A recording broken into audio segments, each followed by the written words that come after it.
নারদা মামলায় আদালতে হাজিরা মদন মিত্রের ব্যাংশাল আদালতে হাজিরা শোভন চট্টোপাধ্যায়। শোভনের সঙ্গে আদালতে বৈশাখীও। নারদা মামলায় মদন মিত্রের হাজিরা, ব্যাংশাল আদালতে হাজিরা মদন মিত্রের, আর একই সঙ্গে হাজিরা শোভন চট্টোপাধ্যায় এবং বৈশাখী।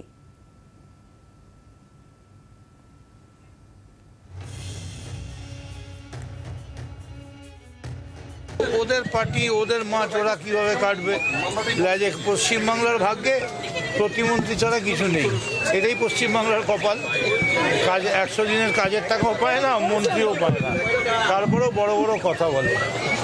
লজ্জা হওয়া উচিত। নির্বাচন পদ্ধতি একটা বিশেষ ধরনের বিষয় থাকে এবং এটাই এক্সপেক্টেড। এটা কোনো আশ্চর্যজনক কিছু নয় যে তৃণমূল কংগ্রেস এই ফলাফলের জায়গায় যাবে, আরো বেশি জায়গায় যেতে পারতো, এটাই আমি মনে করি।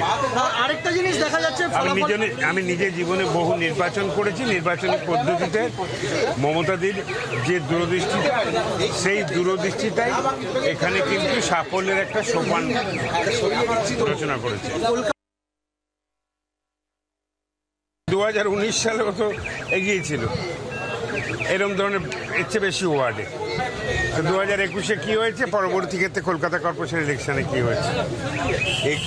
কিন্তু যে কোনো নির্বাচনে মানুষের মোট, লোকসভা এক ধরনের চিন্তাধারা হয়, বিধানসভা এক ধরনের হয়, পৌরসভা পঞ্চায়েত এক ধরনের হয়, কিন্তু সামগ্রিকভাবে মানুষের রায়টা যখন আসে সেটাকে পর্যালোচনা সবচেয়ে বেশি করে দরকার। পরসমালোচনা করবার আগে আত্মসমালোচনার যদি কোনো জায়গা থাকে, সেই আত্মসমালোচনা করে কোথাও যদি ত্রুটি থেকে থাকে সেগুলোকে সংশোধন করা উচিত বলে আমি মনে করি, বা আমি করতাম। আমি জীবনে নিজের 10টা নির্বাচন করেছি, 26-27টা নির্বাচন করেছি।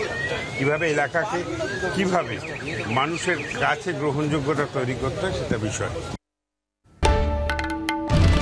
বাংলার আওয়াজ, বাঙালির আবেগ, জি 24 ঘন্টা।